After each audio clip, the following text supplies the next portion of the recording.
Today is June 8th. The Pirates get the sweep. So payback from the sweep in Philly this season. Great pitching, great baseball, really fun games to watch. Vibes are high. You're listening to the Bridge to Buctober podcast.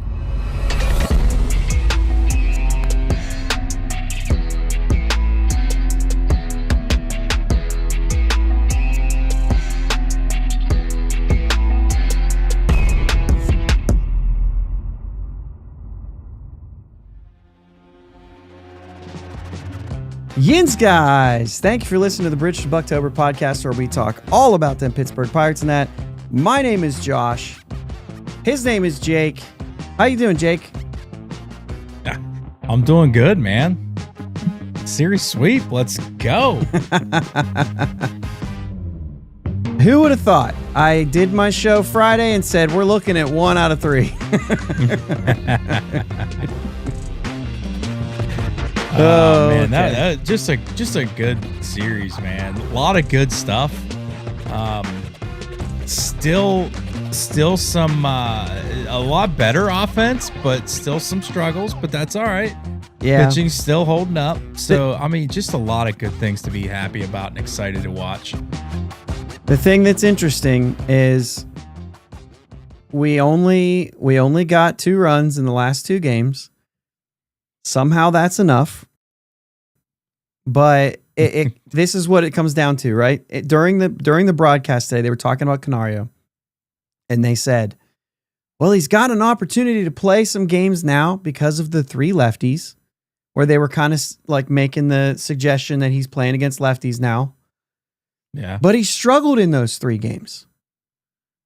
And I sat there and thought, well, I mean, that's Framber Valdez, that's Ranger Suarez, and then it's Christopher Sanchez. He's got a bunch of Ez's out there that are really hard to hit.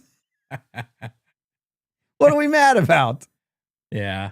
I mean, there was definitely a lot of, like, I'm sitting there watching the games. I'm like, the pitch was filthy. That was filthy. Both sides for us, and the Astros had some really good starting pitching as well. The Phillies, their bullpen game was kind of, whatever. But yeah, I mean, I still don't quite understand Ranger Suarez. Like, I'm still, I just don't feel like he's that good. But man, he just puts up numbers. Really? Oh yeah, he does. He's really good. Fit City says starting to wonder where the wins total would be without Shelton. I was just doing the math while Jake was talking. The win total would probably be 33-33. Let's just to put it out there. And this is something I sound like a broken record if you listen all the time, but this is a 500 team on paper. So there's 66 games in. So if I did the math right, so 14-14 right now, and they had 38 games before, right? With Shelton, they had 38 games. So that puts it up to 33-33. And I just think that's where it would be.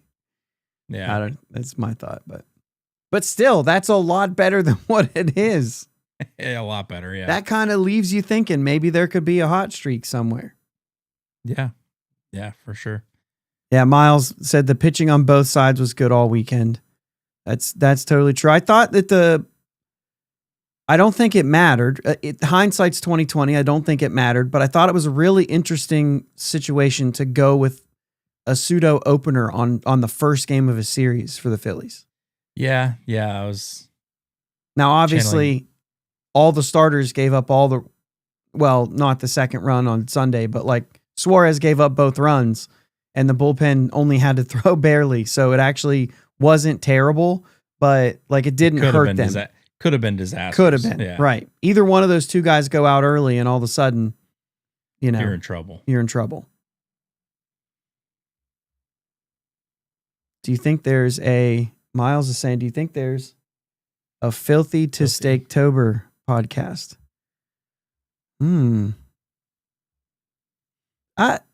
So I get it, right? I don't know. I think maybe, but all these pitchers have been doing well all year. Yeah. Falter, Heaney, and Skenes obviously been doing well all year. So, and you, the Saturday, Sunday both of them 2-1. I don't know. That's a good question. I wonder where they're feeling or what they're feeling right now. Yeah, I'm sure they knew their backs were against the wall after the first two, of getting swept with Skenes coming up. Right. But to be honest, like, you're not going to score very much, but you probably have a chance to win. Right. Well, I mean, odds are in your favor when you look at the record of the Pirates when Skenes starts. Right. So, that's a fair assessment there. So many of you know, if you've been listening for a while, I have a close friend who's a Philly fan, grew up right near Philly.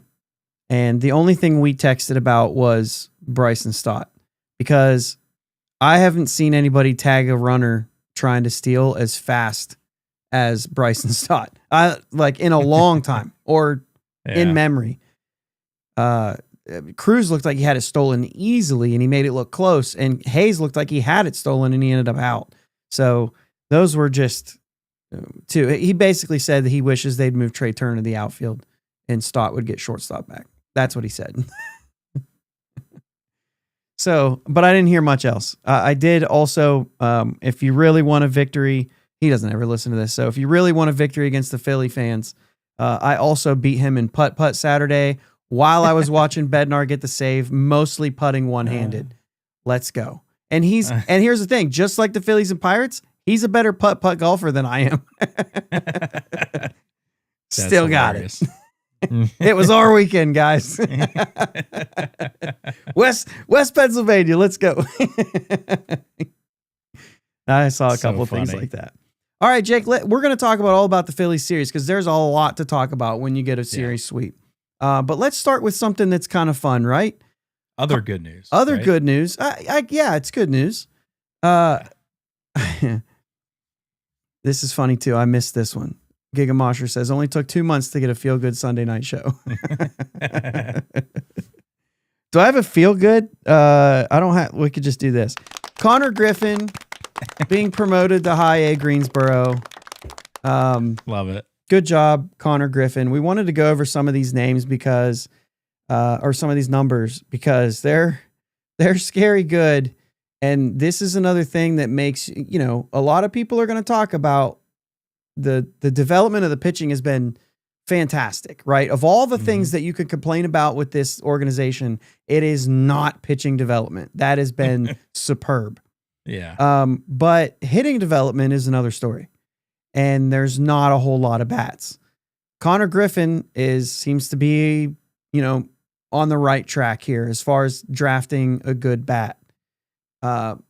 And playing the majority of the time at shortstop, which after the spring, we were like, are they just going to make him a center fielder? It's been a lot at short.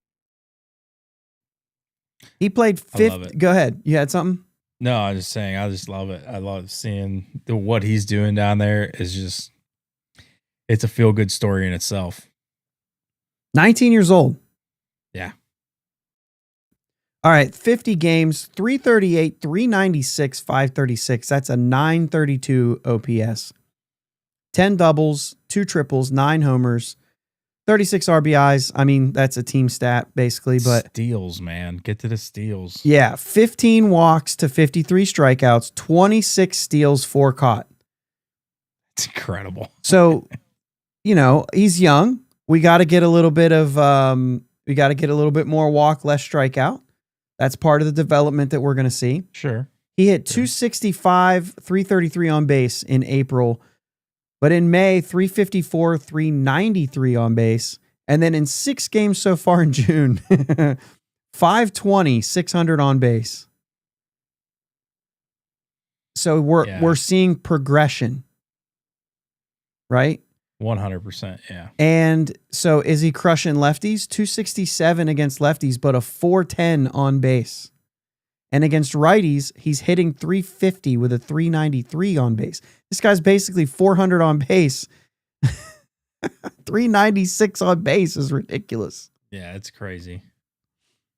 So we're seeing some things in the chat here. Pit City what? Grasshoppers logo is cool. Got to get a hat. Doug Smith says he'll be an Altoona by year end. OPS 1200 in Greensboro. Yeah, that's the thing. Greensboro, that's going to look even better. Some of those offensive numbers. Yeah. So Rob says Greensboro's the coolest. Greensboro is 37-19. So, did I hear Ben say that they see Connor as a shortstop only? I'm not sure. The way that I understand the way that he's talked is, as Doug tells him not to listen to Ben, the way that I've seen him kind of talk is shortstop's the position he wants to play, and that's the position they want him to play. Center field is like his breath of fresh air, that if he starts to feel like maybe that he has a couple rough days at short, they can throw him out into center field and he can just be comfortable and then find his way back to short, which is really interesting. Yeah. So maybe, I mean, it's certainly a lot less to think about. Oh yeah. You know what I mean? Yep. Fly ball goes up. Let's go catch it. Right. Let's cut. Yeah. And I mean, and even if there are, other opportunities to talk and everything, or to think and everything, but like shortstop is the head, right? They're directing traffic all over the place. In the infield. So wanted to look at, I mean, he plays in Bradenton right now. The good thing about playing in Bradenton is you get a lot of the StatCast pitch tracking, even all the way in low A, because it's a spring training facility. So we've got a lot of data on him and we can see what he's doing a lot. And so I thought, let's look at it and let's see, because this is Connor Griffin, right? Well, let's see where he's excelling and maybe if there's an opportunity where he's struggling. Against the four-seam fastball, he's hitting 339, an 11.4 whiff rate. Hard hit percentage, 46%. I'm going to look for some things. So sinker, which kind of falls into the fastball category. And I would imagine in low A, some of the sinkers maybe aren't big league sinkers. So that makes a little sense when you see he's hitting 441 with an 18.2 whiff rate, a little higher, but his hard hit rate is 60%. Cutter is at 57%. Changeup's at 77%, but his whiff rate on the changeup, Jake, 48.8%. So he swings and misses a lot on the changeup, 278 average on the changeup. Slider, 239 average with a 41.4% whiff rate. Curveball, 26.7% whiff rate, and he's hitting 143 on it. So you can kind of see a little bit of a path here. It looks like he's gotten 11 sweepers and he doesn't have a hit yet on a sweeper. And that's a popular pitch in the bigs right now. Yeah, but at the same time, he also has a 0 whiff rate. He hasn't swung at one yet, if that's the case.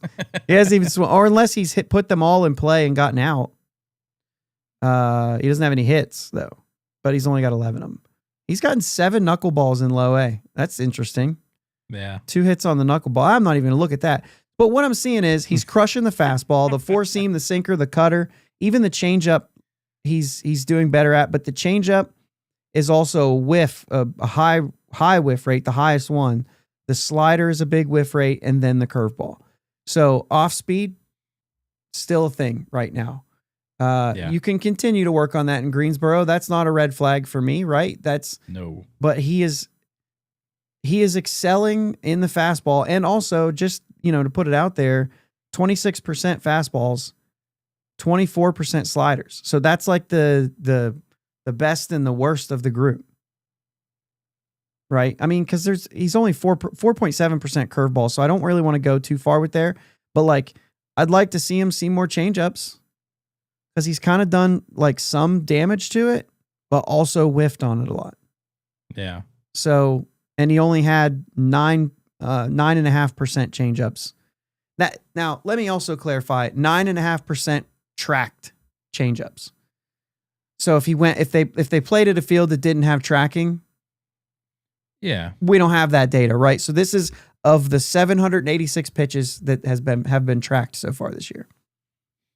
So I imagine there's some of those. What are the home runs, right? I've got all 9 home runs here. 6 of them on the four seam, 2 on the slider, hangers, and 1 on the sinker. I'm just going to guess hangers, right?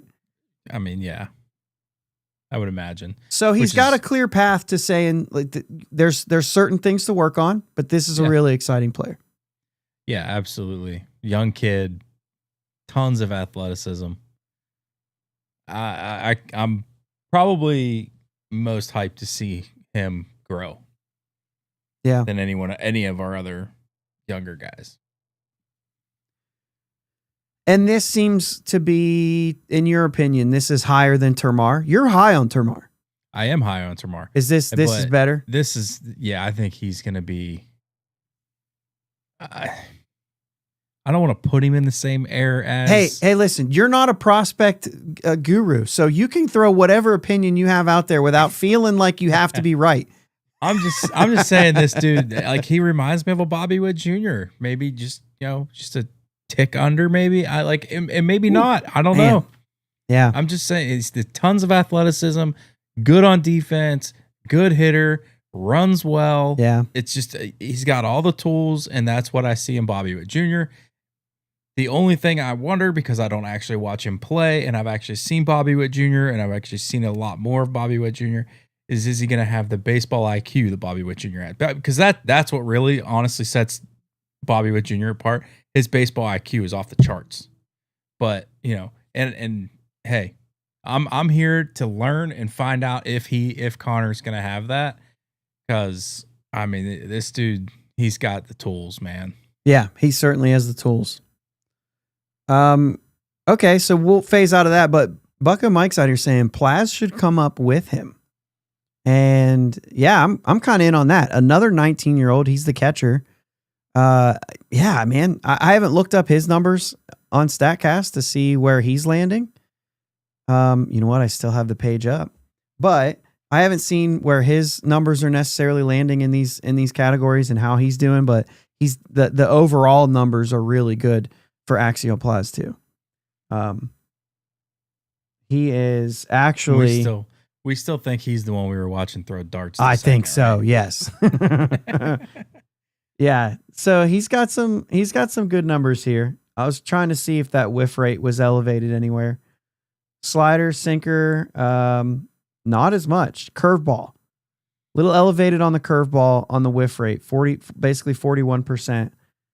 But again, another 19-year-old, and just kind of, everything's clicking for him. Yeah. So I think there will be more movement. I think we're getting to that time of the season where it's like, okay, let's see who needs to move up. And you don't like to really move people back. So there has to be room and it has to make sense.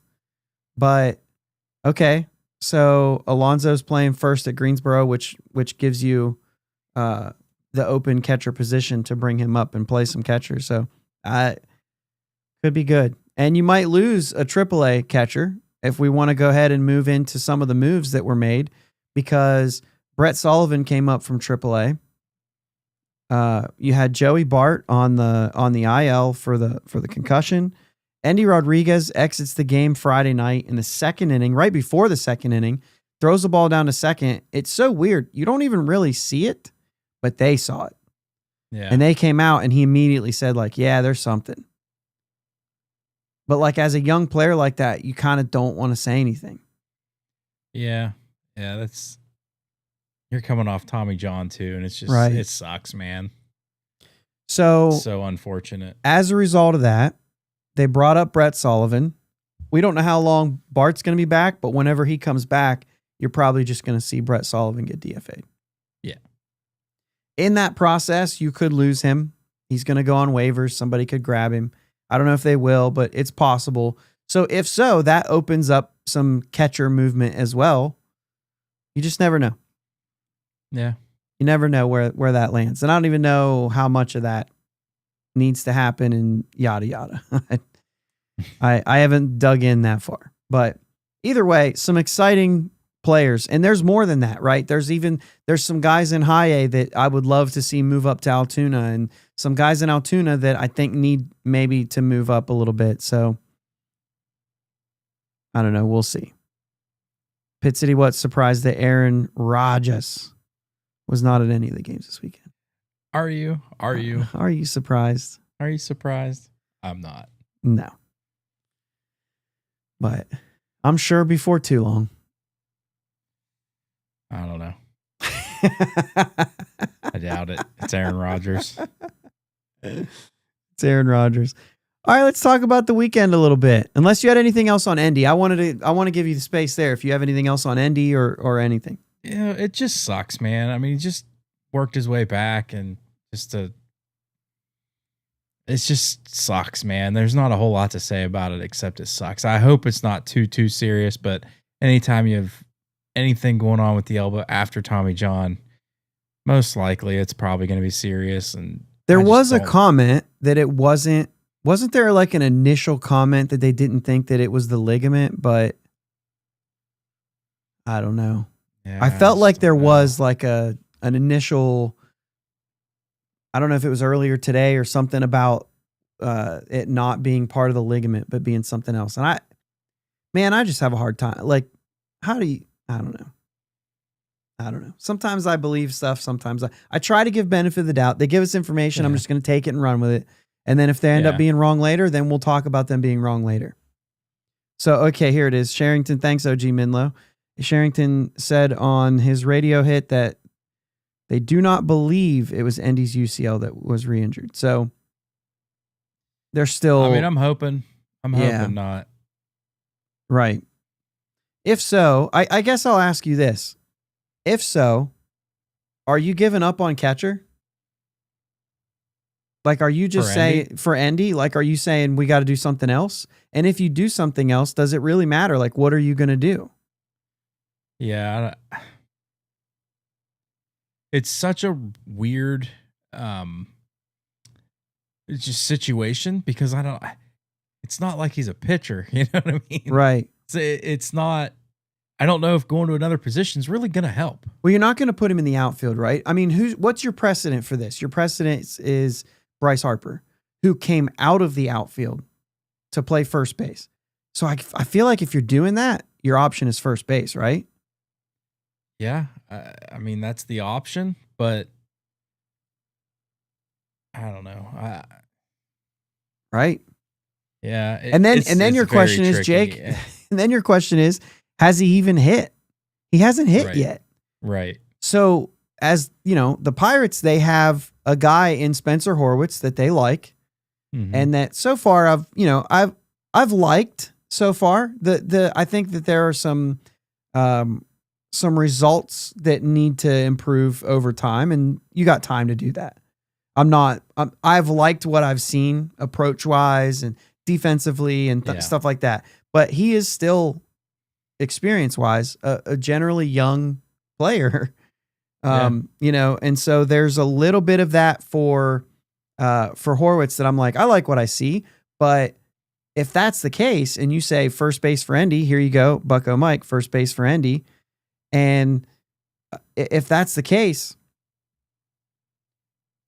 you don't have room for him there. So you would like to say, well, but maybe we can use him as trade bait. Maybe we can go that route. The problem is he hasn't hit. Right. Well, there's nothing there. That's just it. Yeah. And there's nothing you can really get out of that. There's no upside to that trade. Right. So I don't know. It's going to be interesting. I think that Endy's one of those guys that like the confidence there is. I think that he's going to be fine. I think that he'll find his way to being a major leaguer. I don't think it falls apart. I hope it's not delayed even more, but I mean, we're talking about Horwitz, who's a little bit more on the older side of that kind of thing. And so like, he's not too old to make this work. Endy. Right. I just don't know if it's at a different position other than catcher. I just don't know if it happens with the Pirates. Right. I don't know if it happens. Yep, that's right. Bucko Mike says Endy might become a KBO candidate. I don't think it goes that far. I think Endy's path to the major leagues is hitting. And I think if he can hit, then he'll find a spot. Yeah. And it's likely going to be either staying at catcher or he's going to move to first base or something like that. But he's going to have to hit in order to do it. The Pirates just went through how many years of first baseman that I guess Rowdy is an exception because he was a bigger guy that was supposed to hit for power. But like Connor Joe, Michael Chavis, there's been guys that still make their way onto teams trying to do some things. So I don't really know. Yeah. But yeah, I mean, so there's some in the chat about Joey Bart. We've seen like Cheryl says he must have been hit really hard. The backswing hit, man, you just never know. Yeah, you just get hit in just the right way. Could make it worse. Yeah. And he took a backswing, yeah, and a foul ball, right? In the same game? I don't know. I thought that they were crediting it to the backswing, but I mean, maybe the foul ball too. I thought the foul ball was after the backswing. I don't know. But yeah, concussions are weird. They're different for everybody. They're different every time you have one. They're very like unclear injuries. Can be a really short, quick time, and it really wasn't bad at all, and it can be long term like problems. It's brain. It's tough. Yeah. Meanwhile, Henry Davis has come in and had a great weekend. Some big time hits. I don't know if you guys are listening. I didn't say it on Friday. I did this series preview on SteelCityPirates.com. If you're not checking those articles out, there's a lot of good work being done over there. Most of them not by me. There's a lot of smart people over there that write some awesome stuff. SteelCityPirates.com. I did the series preview for this, and the last thing I wrote was, I got a feeling that Henry Davis has, a really big hit this weekend. Well, he had more than that. He had a couple really big hits, a game-tying home run, and a game go-ahead home run that were big time. Good to see him start to swing it a little bit. We saw that once before, then he went 0 for 21, and now he's doing it again. I think that Henry Davis is going to be a hitter in the major leagues. He's shown that he's becoming a good catcher, and I still think like the guy hasn't played 162 games yet. Right. So let's just watch it happen.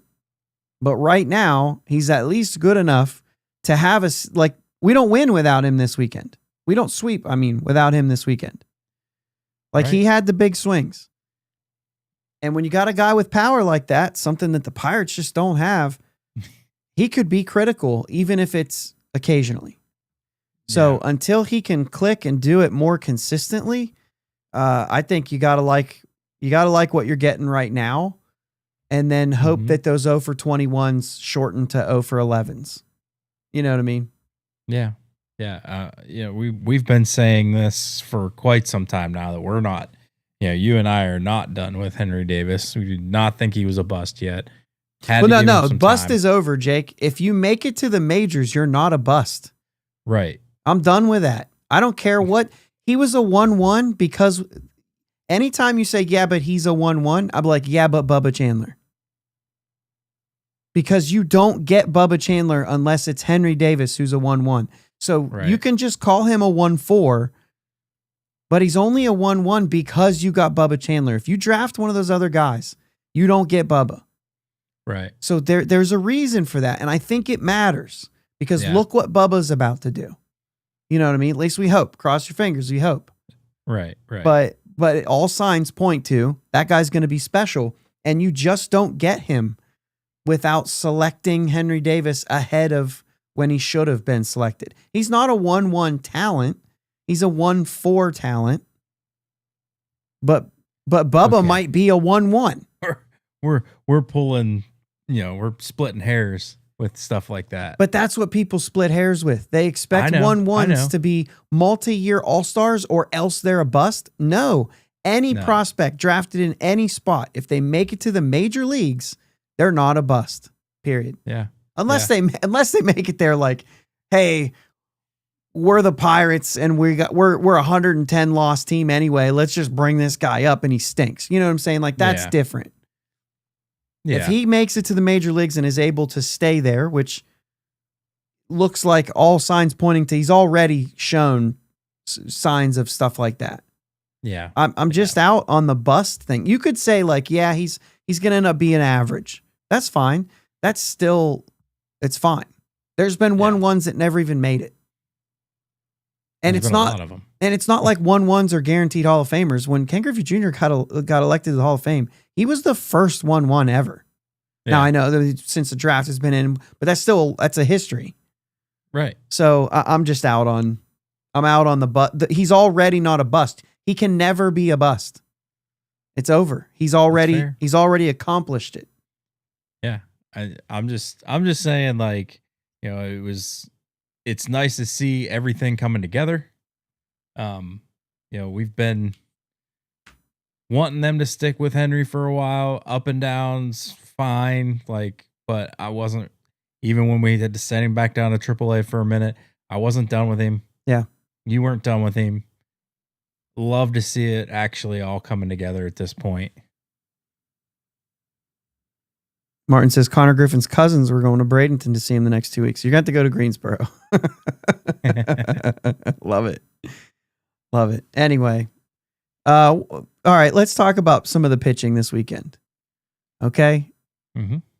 And we'll start with Bailey Falter, who was taken out in the 4th inning of this game. Bases loaded. Trey Turner due up. Only 65 pitches. Game 1 of a series. Sugar comes in, gives up a single because Trey Turner hits against whoever's out there. Yeah. But how do you feel about this move? You had the long delay, right? That was Friday night. Mm-hmm. So you could imagine that the delay may have played a little bit into this.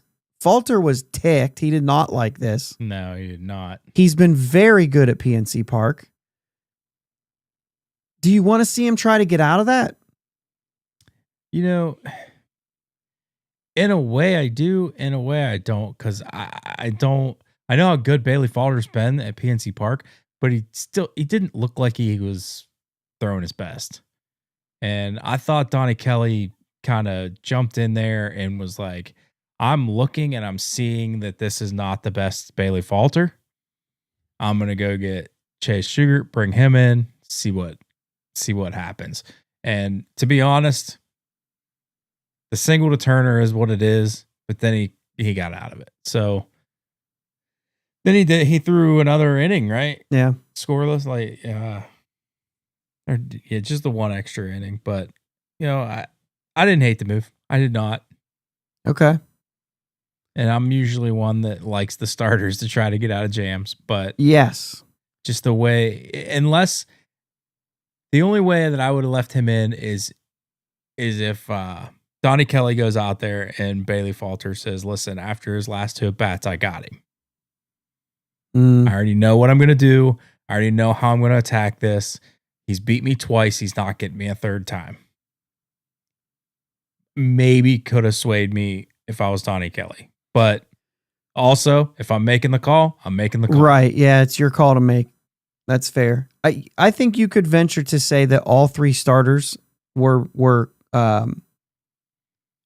well, not Heaney, but not Heaney, but the other 2 arguably pulled early. Heaney had a calf thing. He was not pulled early. I mean, but he was fantastic, right? Got into the 7th inning and just needed to come out with that with the injury. Needed to eat a banana after the 6th. Yeah, and they said that he's okay. So I'm going to go off of that. It was a cramp. Yeah. So I have a couple things in the notes that we can just ignore if you see those because of what they said the next day. We just don't even have to go down that path. And then let's fast forward to Paul Skenes starting on Sunday, today's game. 2 outs in the 8th, 96 pitches. Where are you at? What's your call? And do you take him out there? Marsh had hit him well, but he's at 96 with 2 outs, 97 pitches with 2 outs. In the chat too, while Jake's talking, what's your call here? What are you thinking? 100% I'm not taking him out. 10 out of 10 times I would not take him out. Okay. I understand. I'm just hold your thoughts, Josh, because I know I'm holding. where you I'm stand. holding. Go. I don't know that you do. We haven't got him a win. I gotta at least give him a chance to get this guy a win. I know wins don't matter for starting pitchers. It's a team stat. It's not a pitcher stat per se anymore. But you got to get the guy a win when you got a chance. And I'm taking him out with 2 outs and he's rolling under 100 pitches and he's been efficient all game. I'm sorry, he might throw 2 more pitches and be out of that inning. What's the difference between 96 and 98 pitches? I'm just not in on that move. Now, sure, fine. Braxton Ashcraft comes in, gets the out, no big deal. Well, I mean, he should have got the out. 2 pitches that were strikes were called balls. And then he walked him, but then gets the out. But anyway, that was terrible. Yeah. Keep going. Yeah. I don't know. I was so mad about it. Like, not mad about it, but I was just like, come on. Like, he could have got out of that inning. Then you have a chance to give him a win. If you don't get it in the 8th, bottom of the 8th, then it is what it is. You take him out. He doesn't go out the 9th. That's what I see. That's what I would have done. But obviously, we're not in the dugout. So Mutu here says Skenes apparently told DK that he only had one more batter in him.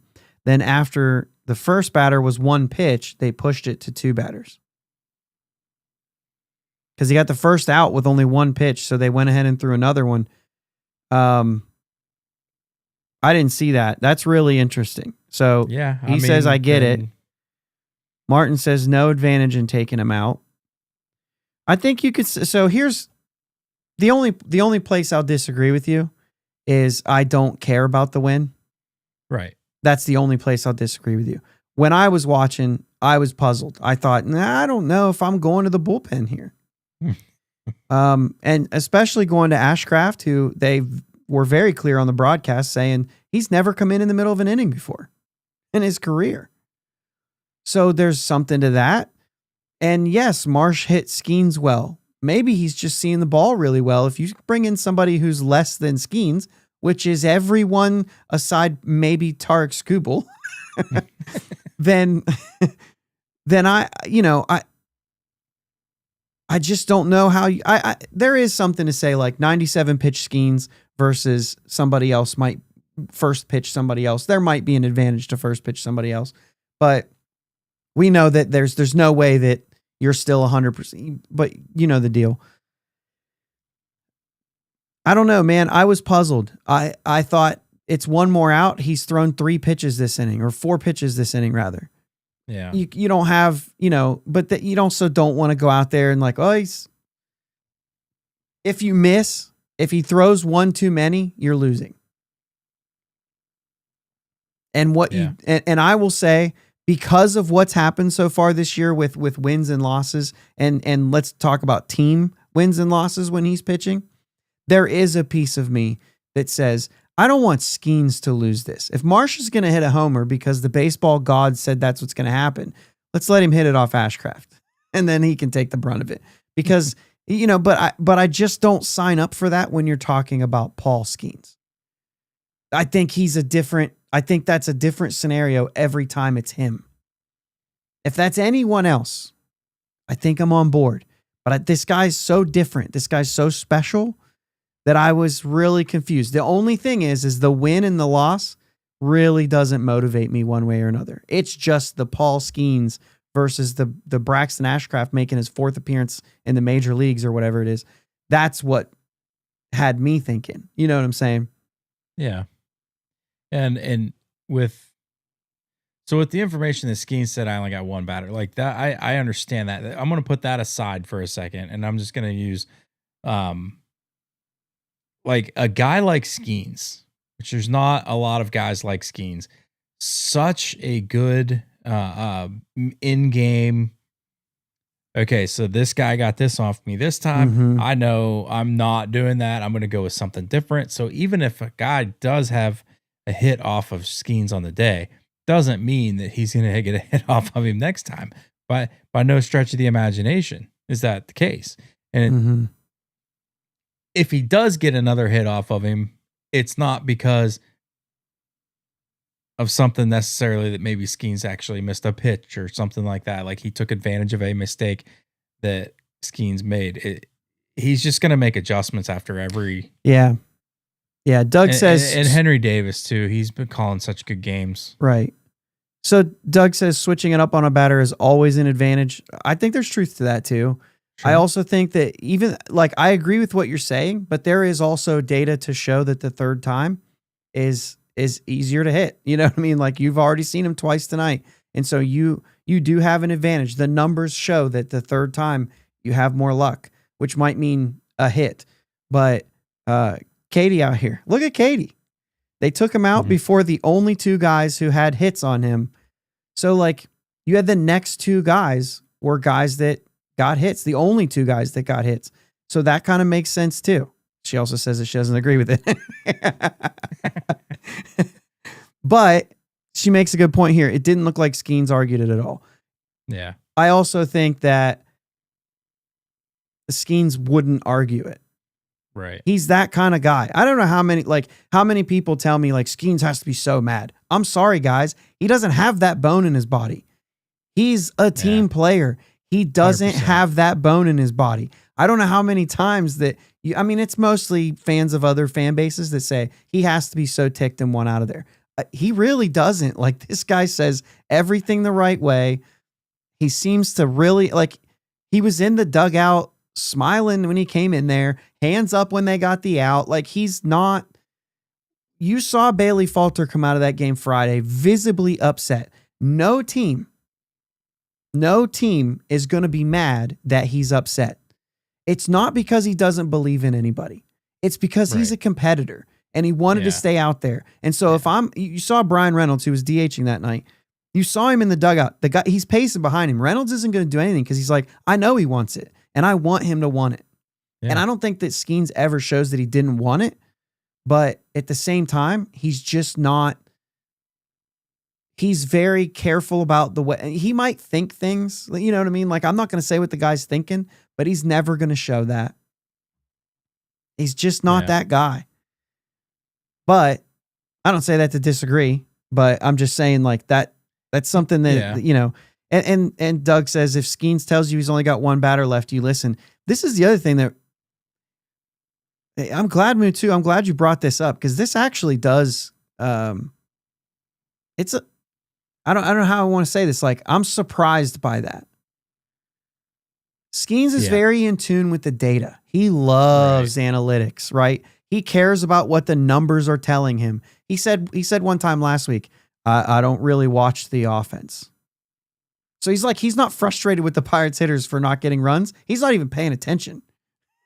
He's going in and he's figuring out what he's got to do. Yeah. And he's probably looking at those numbers. He's probably seeing. He knows the data. He's created pitches before. And he sees what they do. And this is what they're doing. They're going in labs and making new things. And he's one of those guys. He really likes it. And so if he's telling you, I got one more guy, that might be because the data's showing him that it might not be right for the team to get a win to just let him hang out there. Really, you know? Yeah. It's really interesting. I don't really know. Yeah, I think the win aspect is more a not for the player, not for the team, not for the manager. It's for the fans. And you know, it's for the fans to feel good about them winning for Skenes or with Skenes on the mound, whatever however you want to word it. And it's a fan thing more than anything. So it's not that I hate the decision because we should have got Skenes a win today. I think I just want the fans to be like, Skenes got a win. He did today. They gave it to him? No. I mean, the team got a win. The team got a win. For me, I'm going to look at. I'm looking at the team record when he starts. And you're not in the minority or majority. You're in a different. It just feels good when Skenes gets a win. Yeah. And I mean, obviously, I understand. It feels good when the Pirates get a win. Yeah. you're playing for the name on the front, not the name on the back, all that Yep.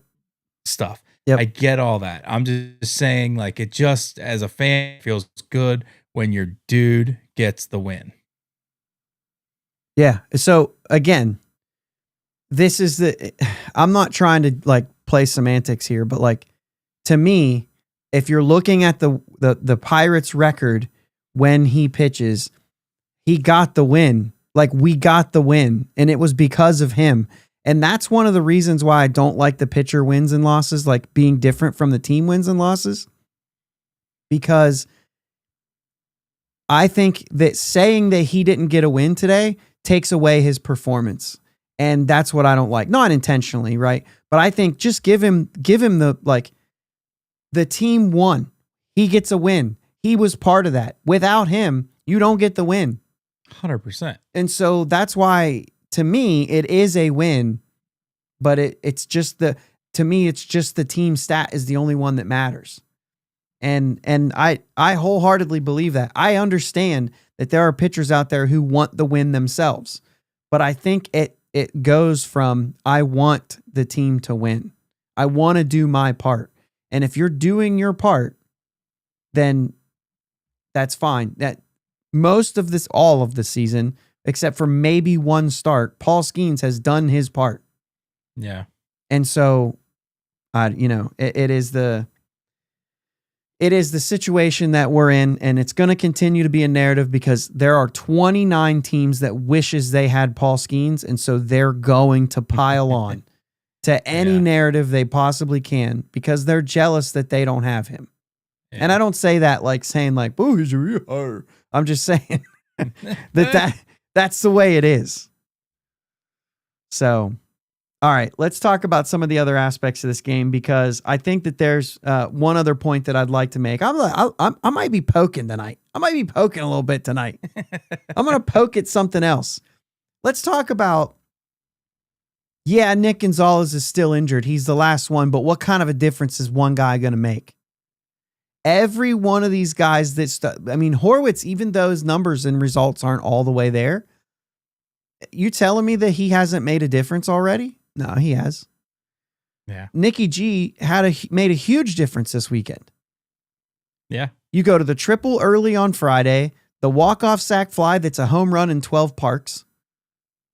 Got it, man. I thought it was gone. Yeah, I did too. But really, doesn't matter. It's a win, so it doesn't matter if it goes over or lands in his glove in the warning track. It's a win. So, for all intents and purposes, walk-off homer. It just doesn't get all the RBIs or the homer. And then he leads off Saturday with a triple and scores the run on, it was a Reynolds base hit. Mm-hmm. So like those are huge. Yeah. Huge at bats that he had. Yeah. And we've been saying this about Nick Gonzalez this whole time up here. He's a guy that he's got a knack for hitting guys in. He's just giving you quality at bat after quality at bat. Like, I don't know. I like Nick Gonzalez a lot. I think he, at some point this year, ends up sliding over to shortstop. Once we, deal IKF, I think I think he plays shortstop a good bit this year at the end of the year. I don't know if he's quote unquote the shortstop. Yeah, but he's going to play it a lot. I assume. For me, it's him at the plate, and so long as if he moves, so long as it doesn't mess with that, he does have a knack for driving in runs. I mean, not a long career, and he already, what was that? His like fourth walk off. Yeah, I think it was like fourth. That's nuts. You know what I mean? There are guys who just have a knack for that kind of thing. He's one of them. I also think that the more he plays in the major leagues, I think that's a plus bat. I think he's going to be a good player. Once again, not a 3-hitter, not like a stud that you can build around. I don't think that's it, but I think I'm trying to think. We always compare to like 2013 to 15, right? Sure. And you had McCutchen, and then on some levels you had Marte, like to be one of those guys, you know what I mean? But like guys like Pedro Alvarez, who gave you the power, but not necessarily the average. And And at times he gave you defense. At times he gave you no defense. Pre-yips, that's a different level. We're not, you know what I mean? Yips are one thing, but just in general, before the yips, he was hit or miss on defense. Neil Walker, 18, 20 homers, supporting player, you know what I mean? Kind of thing. Not your stud. Like Kutch carried it, but you had a list of guys who were good and like good above average major leaguers. I think that a lot of our players are just those guys, but unfortunately we don't have that. So like Brian Reynolds could be your like almost there, you know what I mean? Mm-hmm. And then Nick Gonzalez is one of those guys that is a good player on a winning team. You just miss the next level guys right now. I think Cruz I think he could become that. Yeah, for sure. But he needs to. And then you start building out guys like Nick Gonzalez, guys like what we thought Key Brian Hayes was going to be. You know what I mean? And now you're starting to see like maybe that never happens. I don't know. But guys like Spencer Horwitz, guys like Henry Davis and so on. But like, where are they going to get that next level guy? Yeah. Is it going to be at shortstop? Is it going to be in left field? Possibly Connor Griffin's a guy like that. Mm-hmm. But that's years away. Right. We're not going to get into how they're going to have to acquire that right now, but the idea is that Nick Gonzalez has every bit of he's a difference maker on a team like this. Yeah, absolutely. And he's shown that. Yeah, I mean, he's Bucko Mike, you're not listening. Don't give me that. Bust can't make it to the majors. Anyway. Yeah, I like Nicky G. He's a competitor. He's out to get it. It's just a breath of fresh air to see somebody who, not just is he like saying, yeah, I'm going to go out here and compete. He is competing. Yeah. He's coming through. All right, let's give a couple kudos here. Where are we at? Yeah, we're getting near the end here. Let's give a couple kudos at the end of this thing. Let's start with Ashcraft, who finished the game on Sunday, got out of that jam, should have got out of it without the walk, but got out of the jam, got out of the 8th inning. He created, not the jam, but got out of the 8th inning and then came out and was nails in the 9th to finish it when for some reason nobody can pitch 3 days in a row when you're trying to go for a series sweep. So he stepped up and took care of that. The guy can be a starter, but we're already seeing what he could be in the back end as well. And you can't help but like it. Yeah. Yeah. I mean, again, that whole situation is a little complex, but you love to see Ashcraft coming in and doing his thing, getting his first career MLB win. Yeah. It's always fun. Yep. And then kudos to the other guy who got his first MLB win. Isaac Mattson came into the game Saturday. Big moment in the 7th inning after Heaney gave up a double, threw a wild pitch to move Bohm up to third. There's nobody out. He leaves the game with the calf soreness. Mattson comes in, and it has to be the perfect storm for Mattson to come in there because I think if Heaney stays in the game, he probably gives up that run to make it 2-2. Mattson comes in, gets a strikeout, a shallow right field fly ball that they don't test, and then it's fly out to center field, and Bohm is left standing at third. Incredible. Incredible. That's the best word you can use for it because the difficulty of stranding a runner at third base with nobody out in the major leagues is just, it's off the charts. And just loved seeing Mattson get so fired up. Yeah. These boys are running out there. They are not saying we're a terrible team. We're out here to win games.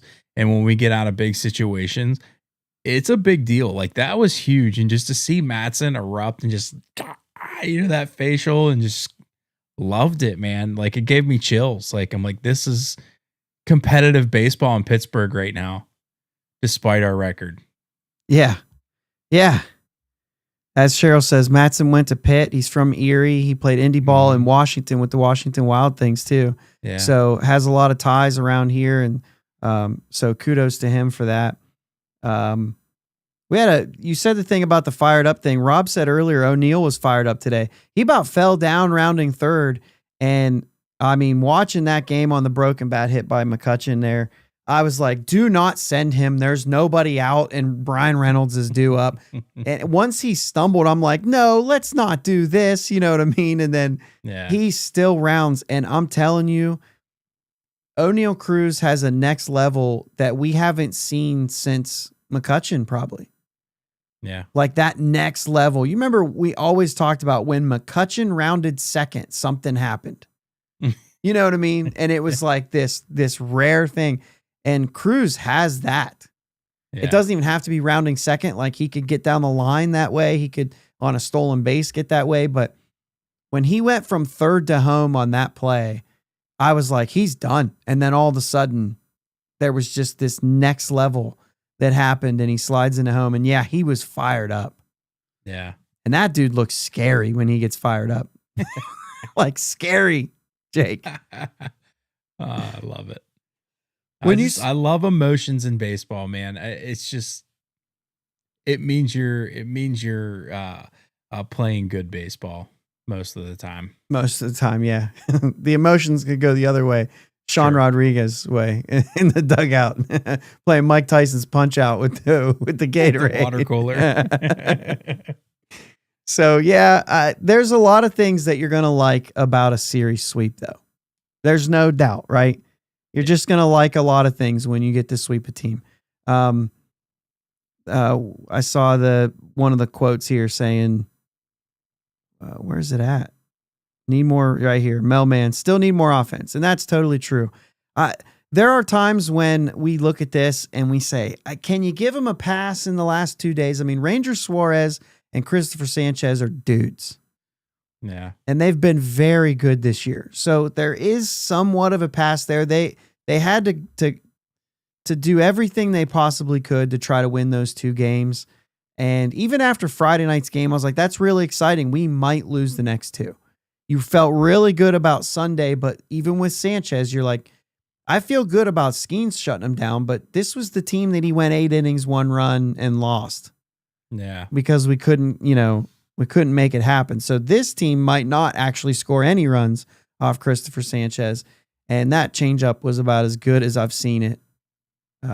His changeup is nasty. It's so fun to watch.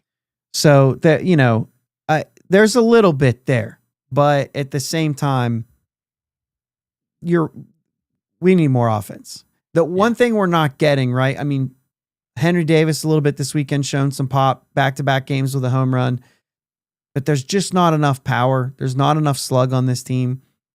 You had the run. Key Bryan scores from first early in this game with the Triolo double. And so like some slug is important.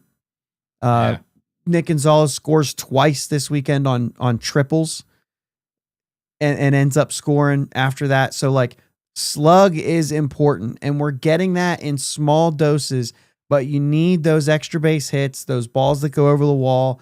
You can't string together just a million singles and then expect to score more than 3 runs. Right. So got to get to that number 4. Always say, got to get to 4 runs. And we're able to do that on Friday, and it buys you that more time. Now, once you get to 4, you got to see if you need 5. And they were able to do that. Yeah. But the last 2 days, pitching fantastic, able to bail them out of not being able to score anything else. Yeah. All right, one more thing here that we'll bring up before we close it out. We can check the chat, see if there's anything in here. And the one thing I saw here, Douglas Smith says, timely calls have been noticeable under Kelly. Bucko Mike says, Don Kelly, 14-14. I saw that the series record, right, we had the 4-game split with the Brewers. Other than that, the series are 4-4. So we're right down the middle right now with Don Kelly. 14-14, 4-4 in series with the 1 split, right down the middle. You you think that this is a trend that continues, just staying right down the middle, or early on, you notice things right out of the gate, but you also know that like it's going to take some time to fully get into quote unquote Donnie ball. Mhm. And so is there any improvement here? Do you think that this team can go through the season here and maybe swing a little bit above that 500 mark with Donnie Kelly as the manager? I do. I see a few bats. Just speaking offensively, I can see the offense getting better with who is here. Now, to be seen who gets dealt away. Right. Barring the team stays exactly the way it is right now, then you see Spencer Horwitz probably take another step a little bit forward after getting more playing time. He's at the tail end of his spring training right now. Yeah. You have Nicky G coming back off of an injury. I feel like he's already hitting the ball. I mean, even his outs right now are loud. Yeah, and you could say just I want you to continue on Nicky G, but like he had a great weekend. I don't think he's arrived yet. I think you're going to still see some struggles with him. He missed a lot of time. Right. And I see like he'll take another step forward eventually throughout the season. I think you're seeing Henry Davis take some steps forward right now, and I think that continues to happen under Donnie Kelly. Only need consistency from him. That's three guys right there that could make this offense better within the next 2 months. And do you get more consistent with O'Neal Cruz the longer he's in there? You know what I mean? Exactly. Yeah. I just see June Reynolds is getting into his thing right now. He's starting to hit now. Yep. Hitting's contagious. So I could say what you want about Key. I think there's still hits in the tank. I don't think there's power in the tank. I'm not saying that. But hitting's contagious. I think he starts getting more hits if everyone else is getting hits. Key's really interesting to me because I feel like when it's kind of clutch time, I feel okay with Key up there. Mm-hmm. Every other time, I don't. It's just like if there's a guy on second or third, I'm like, hey, Key can do this right here. I have faith. If there's just nobody on and one out, like I feel like he's just gonna get out. And that's just what it feels like. He struck out on a nasty pitch earlier in that game tonight too. But he got the hit, scored from first. He can run. You know what I mean? Yeah. He had 2 hits today. I think there's something there for Key. You're just not going to get the consistency from him, and I don't think that he's fully. I don't think he's fully there with his new "I can't get hurt" swing. And unfortunately, it may never show up because it's a "I can't get hurt" swing. You know what I mean? And so I just don't know. He's going to have to be in a really good lineup to ever, I think. Maybe he could prove me wrong, but to be a great hitter, I think that he's just going to need to be surrounded by a bunch of guys and hit an eighth. Yeah. But still, there's a lot of things that you could like about it. Left field's going to be a hole. I think you'll get flashes from a guy like Canario or maybe somebody else, like maybe Billy Cook makes an appearance and does something this year for a little bit in left field.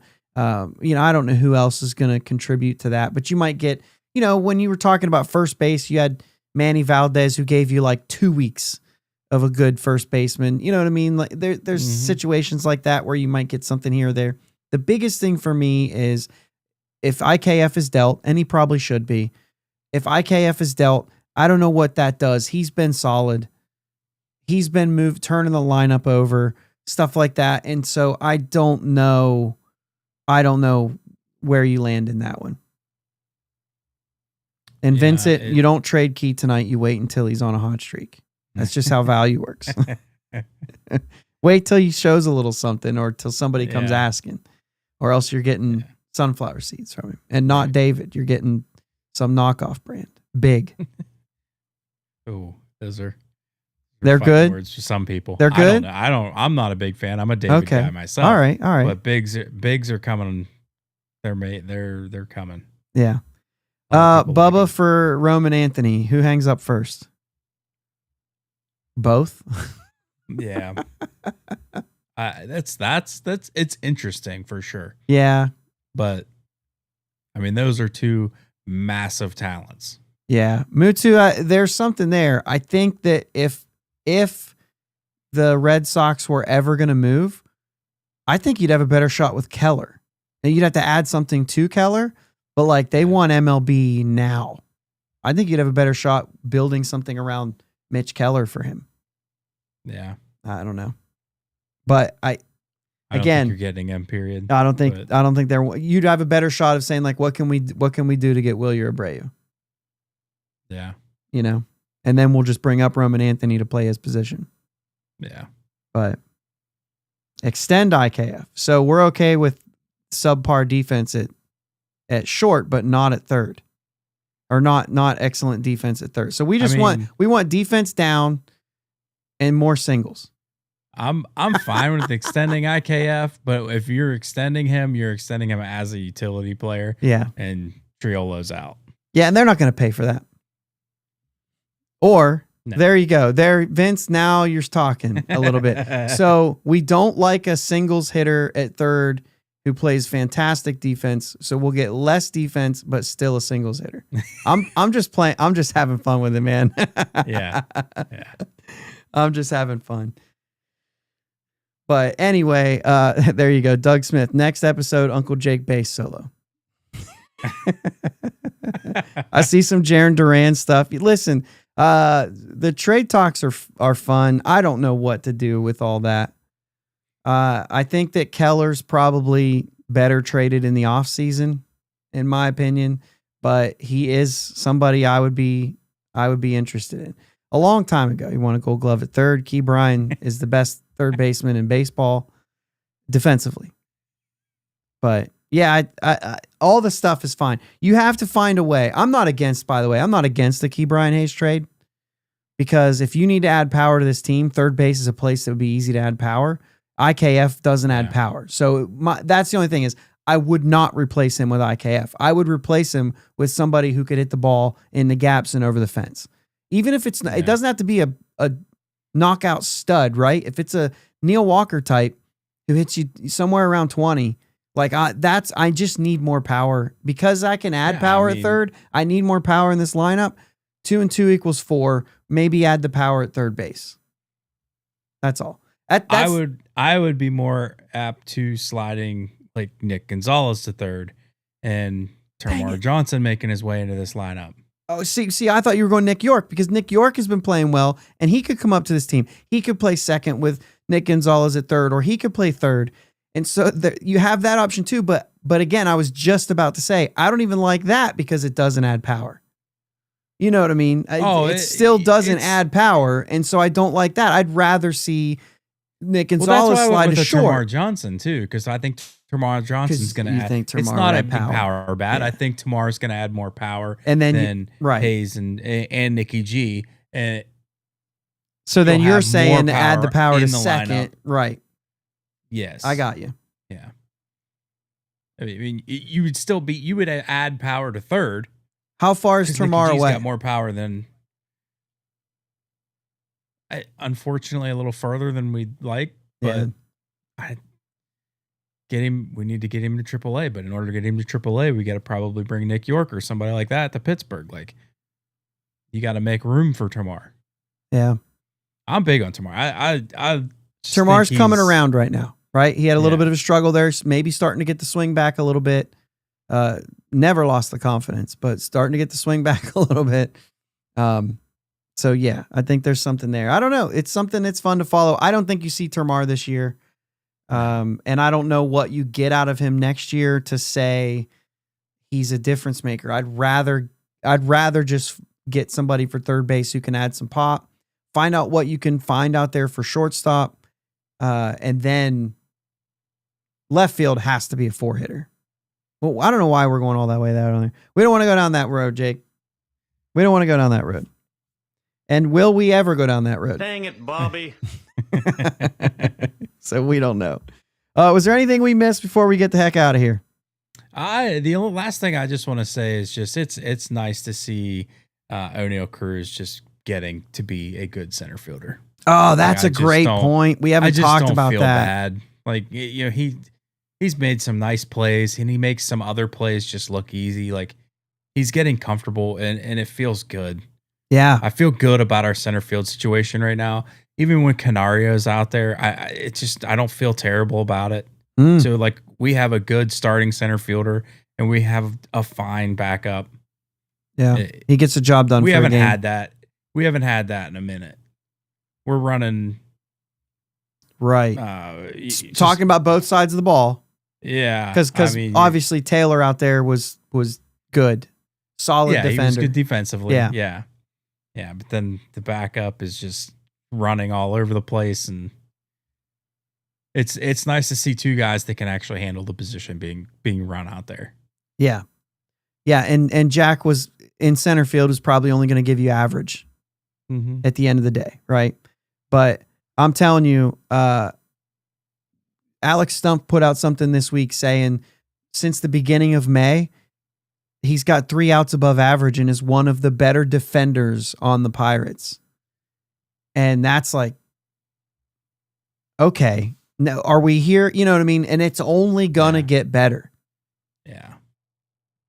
And that's the one thing that I think they had a quote from Paul Skenes that they quoted that said he's going to be in a couple of years one of the best defenders in center field, baseball wide. The catch he made, not Sunday's Paul Skenes start, the last Paul Skenes start, when they're watching Reynolds run after the ball, and all of a sudden Cruz comes out of nowhere, flying onto the screen, catching the ball up against the fence. I'm like, 55% catch probability there, 55%. So we're getting there. It's crazy, man. It's so fun to watch. Yeah. That's a really good point. Glad you brought that up. He has been a lot better, and it's showing in the numbers as well. He's good now. Mm-hmm. But I think he can be great. Yeah. So, all right. We playing some music and getting out of here? Let's jam. Hey, man. Fun show tonight. Thanks again for the chat. You guys are awesome. A lot of good stuff out there, stuff that we didn't know, stuff that we weren't going to talk about, and so glad you guys brought it up. Love the chat. If you're listening to this on audio or watching this later on YouTube, Sunday nights, man, come join us. Yeah, come hang out. Come hang out with us. Jump into the chat. You guys are great and always a welcome part of what we do here, so appreciate it. Doug says good night, folks. Click like and do all the things that Keely's about to tell you to do here. Yeah. You know what I mean? Yep. Hey, and also, let's get that. Can we get the subscribers up on the YouTube side of things? If you're listening to this on audio, just even if you don't even watch YouTube, if you've got an account, go over there, click subscribe, and then I don't care if you ever come back. So, sorry, you go ahead and read it. You reading that or no? Miles, he had the same conversation last night with someone he just met. It's nice having Cruz out there. It's also nice seeing some wins. That's good positive stuff. Comments. Love it. Love it. Let's go Bucs. Let's go Bucs. Thanks for listening to my dad and Uncle Jake on the Bridge to Buctober podcast. Follow them on Twitter, Facebook, and Instagram at Bridge2Buctober. Don't forget to subscribe so you know when new episodes are released. Clear the deck, cannonball coming, and let's go Bucs.